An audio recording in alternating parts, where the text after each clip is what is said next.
Good evening class. आज हम पढ़ेंगे ट्रांसफॉर्मर।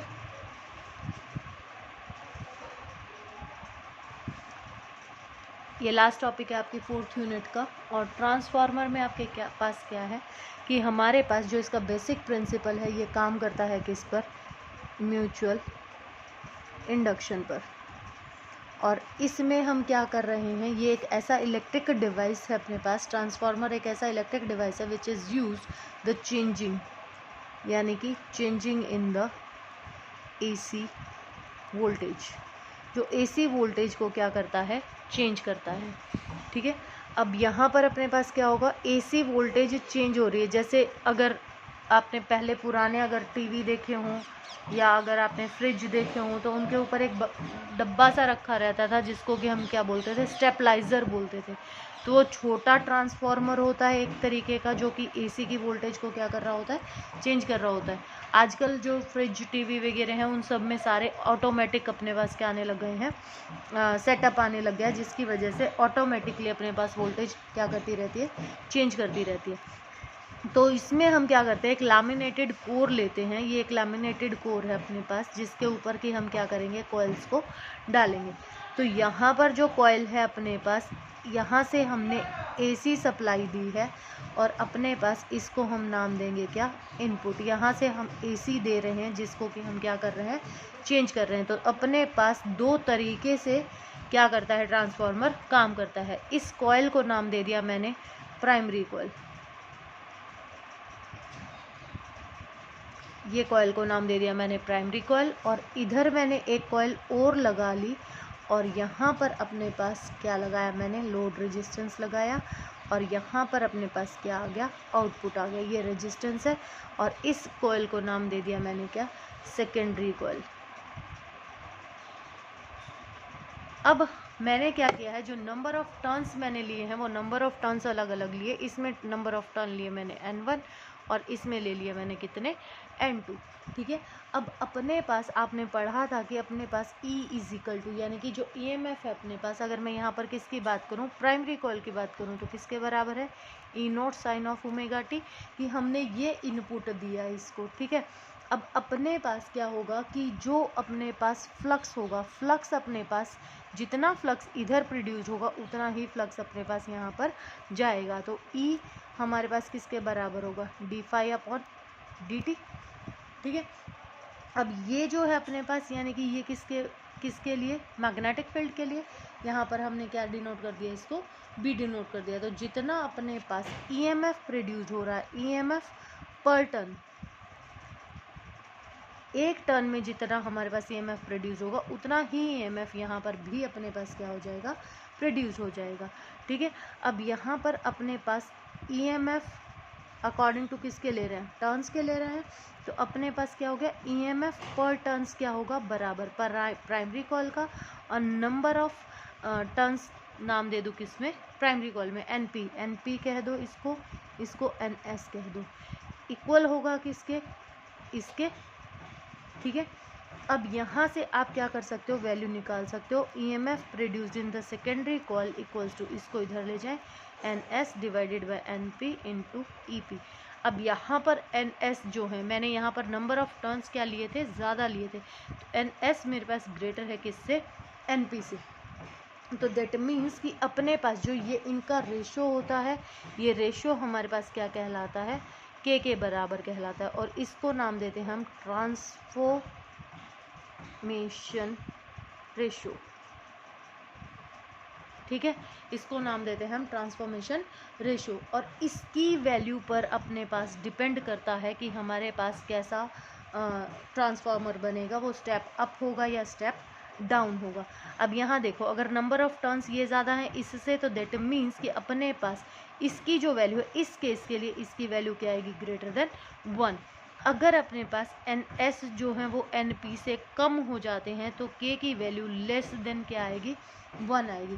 तो हमारे पास ये तुम्हें एक एक नंबर में भी पूछे जा सकते हैं और क्या पूछे जा सकते हैं, 2 मार्क्स में ये निकालना भी पूछ सकते हैं। तो अगर ये अपने पास ग्रेटर देन 1 आती है इसकी वैल्यू, तो ये हमारे पास कहलाता है स्टेप अप ट्रांसफार्मर।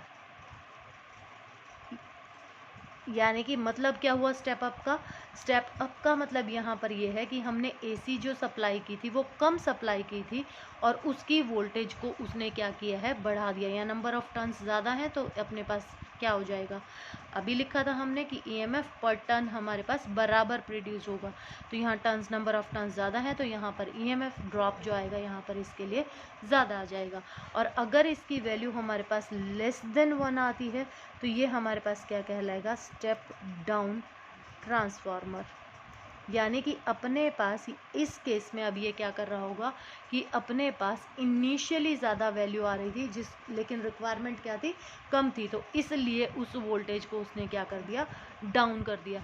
जैसे आपके जो ये हैं अडेप्टर्स हैं जो मोबाइल फ़ोन पे आप जो चार्जिंग के लिए लगाते हो, ये भी आपके क्या काम कर रहे हैं, यही स्टेप डाउन कर रहे हैं। आपका मोबाइल 12 वोल्टेज पर चार्ज होना शुरू कर देता है, जबकि आपके घर में जो एसी आ रहा है वो आपके पास 220 वोल्ट के करीब आ रहा है। तो ये जो है हमारे पास, ये किसका काम कर रहा है, स्टेप डाउन का। अडेप्टर भी बोल सकते हैं इसको, एलिमिनेटर भी बोलते हैं इसको। तो अब यहाँ देखो अपने पास कि अपने पास यहाँ पर जो पावर प्रोड्यूस हुई, पावर हमने निकाली थी, पीछे भी पावर हमारे पास बराबर होती है किसके, ई आई के, ठीक है, वी आई के, यानी कि ई एम एफ, और आई क्या हो गया अपने पास, करंट के बराबर हो गया। अगर मैं यहाँ पर प्राइमरी कॉइल के लिए बात कर रही हूँ तो एनर्जी पर यूनिट टाइम अगर मैं लिखूँ तो वर्क डन बाय टाइम जो होगा अपने पास, तो इसको क्या लिख सकते हैं, एनर्जी पर यूनिट टाइम, या फिर रेट ऑफ एनर्जी लिख सकते हो। तो प्राइमरी कॉइल के लिए अगर मैं वैल्यू लिखूं तो हमारे पास क्या होगी, इसके बराबर। सिमिलरली अपने पास अगर मैं कह रही हूँ कि मेरे पास कोई भी एनर्जी लॉस नहीं हो रहा विद रिस्पेक्ट टू टाइम, तो जो प्राइमरी में था एग्जैक्टली कहाँ पे चला जाएगा, सेकेंडरी में चला जाएगा। तो ये वैल्यू हो गई हमारे पास किसके लिए, सेकेंडरी के लिए। यहाँ से आप सेकेंडरी कॉइल में कितना करंट आया ये निकाल सकते हो। इसको उधर ले जाऊँ, I P E P by E S.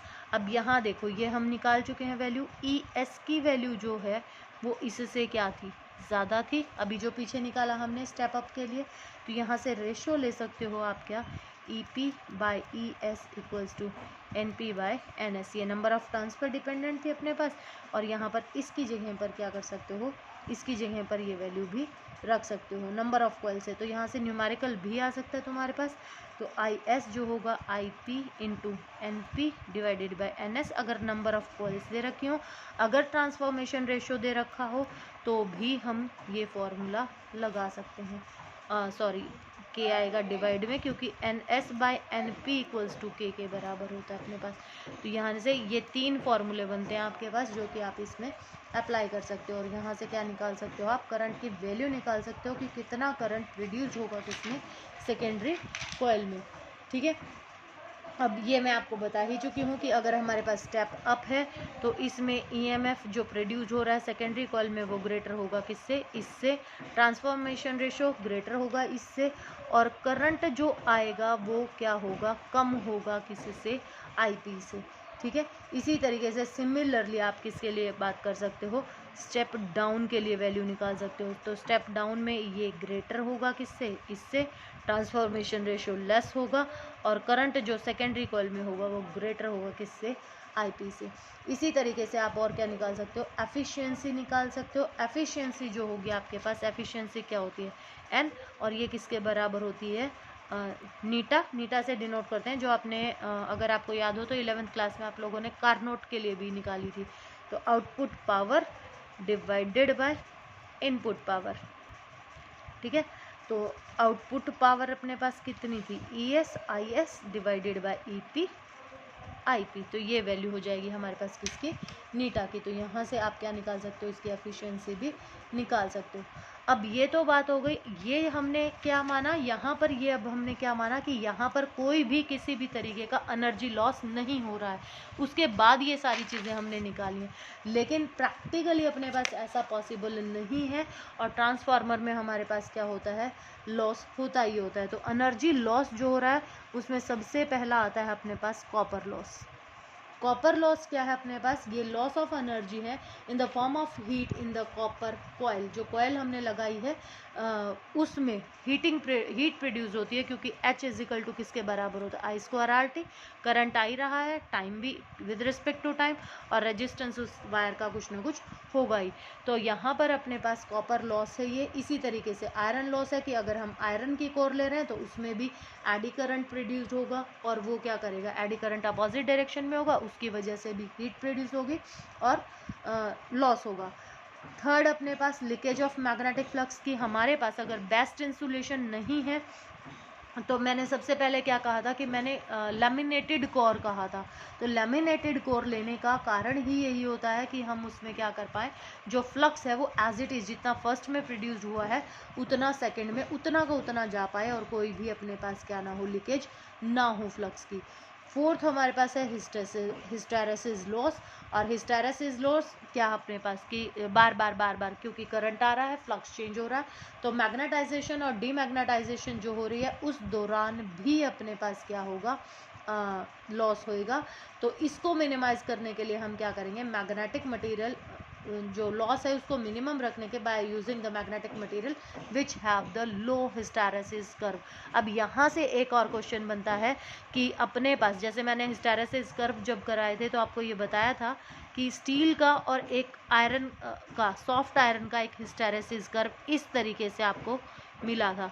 तो यहाँ से ये क्वेश्चन आपका बनता है कि हम सॉफ्ट आयरन को ही क्यों यूज़ करते हैं as a core of the transformer. तो इसलिए करते हैं ताकि हिस्टैरिसीस लॉस ना हो, मैग्नेटाइज भी जल्दी हो और डीमैग्नेटाइज भी उतनी ही जल्दी हो।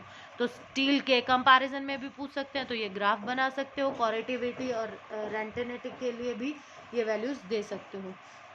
दूसरा एक हमारे पास क्या होती है, अगर आप सर्दियों में अगर कभी किसी ट्रांसफार्मर के पास जाते हैं, जब धुंध पड़ती है तो आपको एक साउंड सुनाई देती है, हमरिंग साउंड सुनाई देती है, घूं घूं की आवाज़ से सुनाई देती है। तो इन the form of sound energy भी हमारे पास क्या हो रहा है, इन द फॉर्म ऑफ नॉइस भी हमारे पास उसमें से क्या हो रहा है, लॉस हो रहा है। तो जो रफली इनपुट हमारे पास है वो तकरीबन 90% रहता है, और लॉस हमारे पास होगा ही होगा, ये कंफर्म्ड है।